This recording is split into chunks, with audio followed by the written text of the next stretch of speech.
Les femmes, c'est OK qu'elles souffrent, en fait.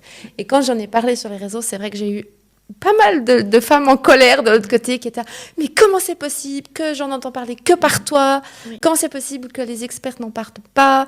Et du coup, je voulais ton avis à toi sur ça, sur ce sujet. Alors, je suis extrêmement remontée aussi là-dessus. Déjà, juste l'approche par rapport aux assurances, parce que c'est aussi quelque chose qui est quand même assez récurrent, de dire est-ce que les assurances prennent en charge.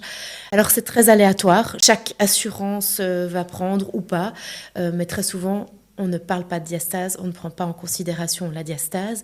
Quand on va parler de chirurgie, la chirurgie réparatrice fait que vous devez avoir un nombre de doigts assez considérable pour ne pas être chirurgie esthétique. Donc ça, c'est aussi d'une injustice. Donc j'aimerais, si les assurances nous écoutent une fois, de pouvoir avoir une discussion puis de dire on est tellement dans la prévention actuellement où on aimerait avancer là-dedans, mais ça peut être tellement salvateur pour éviter d'avoir des chirurgies, ne serait-ce que juste pour le filet, pas forcément une chirurgie extrême en abdominoplastie. Je suis convaincue que ça allégerait beaucoup de chirurgies qui ne sont pas forcément nécessaires si on pouvait être aidé de la part des assurances. Parce qu'évidemment, certaines personnes me disent « je ne peux pas, Maud, je ne peux pas, je n'ai pas... » Et parce que c'est un coût.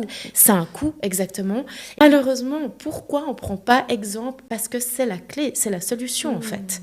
Et c'est dommage qu'on n'en parle pas plus. Et oui, j'adorerais pouvoir collaborer avec les assurances et puis pas être contre eux parce que il n'y a pas que le plancher pelvien. Et j'aimerais juste placer ici que oui, c'est un coût, mais tu es très ouverte à la discussion. Il ne faut Absolument. pas que ça soit un frein.